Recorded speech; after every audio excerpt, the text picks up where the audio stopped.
E eu vou falar justamente de líquido, vou falar de vinho, cara. Eu gosto de vinho, mas vamos para um descer na lenha que em 2024 o setor de vinhos da França, né, que é basicamente vitinícola francês, né, essa é a palavra, enfrenta uma crise severa, principalmente pela redução do consumo, né, teve uma queda nas vendas de vinhos no país lá da Europa, na França, e aí o governo francês está adotando medidas para evitar uma queda brusca nos preços, né?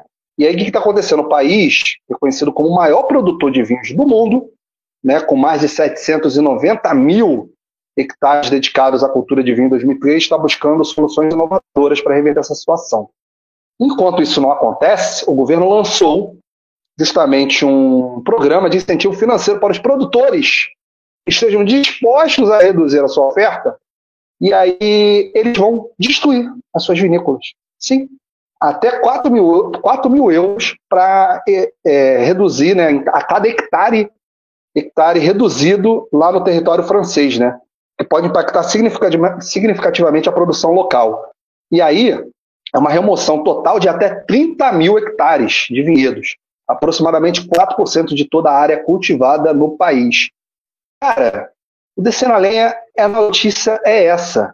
O governo francês, para não ter justamente uma oferta, uma demanda represada de vinhos já prontos, nos estoques finais, né? Passando pela produção da fábrica, até chegando na última linha de produção, ou até chegar na venda para o consumidor de maneira geral, está dando até 4 mil euros para cada produtor que destinar ali pelo menos 1 hectare destruído, ou seja, vão queimar, vão cortar, né, diretamente ali a produção de uvas. E isso não tem jeito, gente. É o que o capitalismo nos indica, né?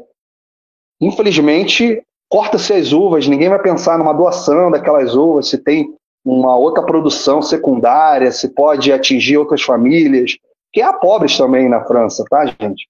Paris, mais necessariamente, sofre com questões de imigração, muitos de povos oriundos da África, você tem ali nos subúrbios da França, realmente pessoas que vivem em espaços reduzidos, ditos guetos, são pessoas que tentam a vida de maneira legal ou não ali na capital francesa, e você não tem ali uma política pública que possa compor doação, não do vinho necessariamente dito, mas esse vinho, você pode produzir outra coisa com esse vinho?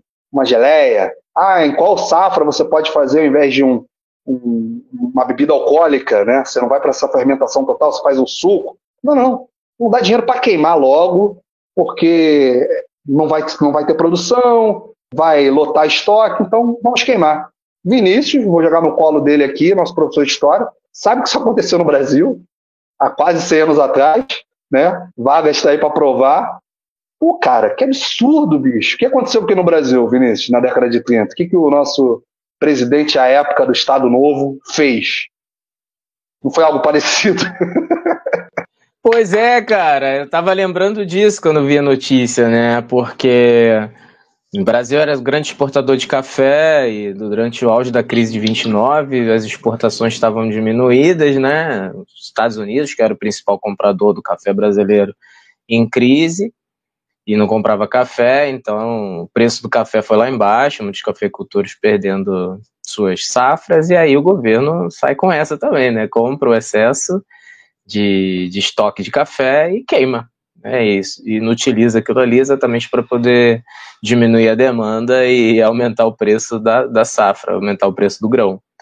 É uma solução que a gente já viu em vários outros episódios, né? Me lembro um tempo atrás, a gente estava falando aqui sobre a questão da produção de tomate lá do Leonardo, me lembro disso. Teve um tempo também que o tomate estava com preço muito baixo, as pessoas jogando tomate fora para poder o preço subir, né? Muitos produtores rurais. Enfim, essa lógica do mercado, né, dos preços, ela muitas das vezes ela opera nesse sentido, né, de favorecer o vendedor.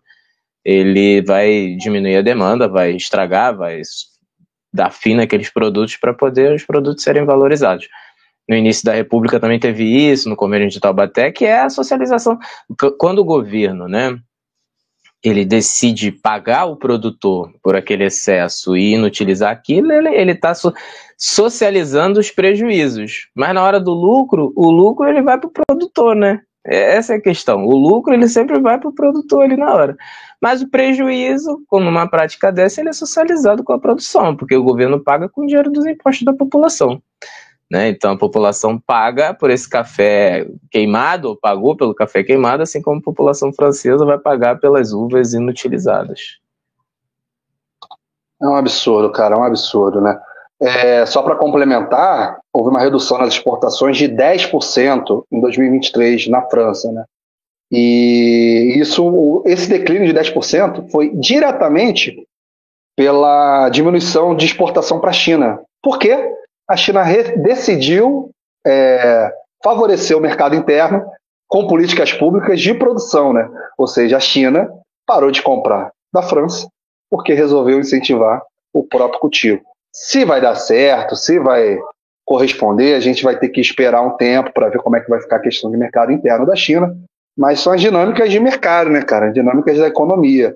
Aí você vê a decisão de um governo, né, impacta, obviamente, nas contas públicas de outro local, e aí o governo, além de não arrecadar com a exportação, vai pagar para não ter uma produção local.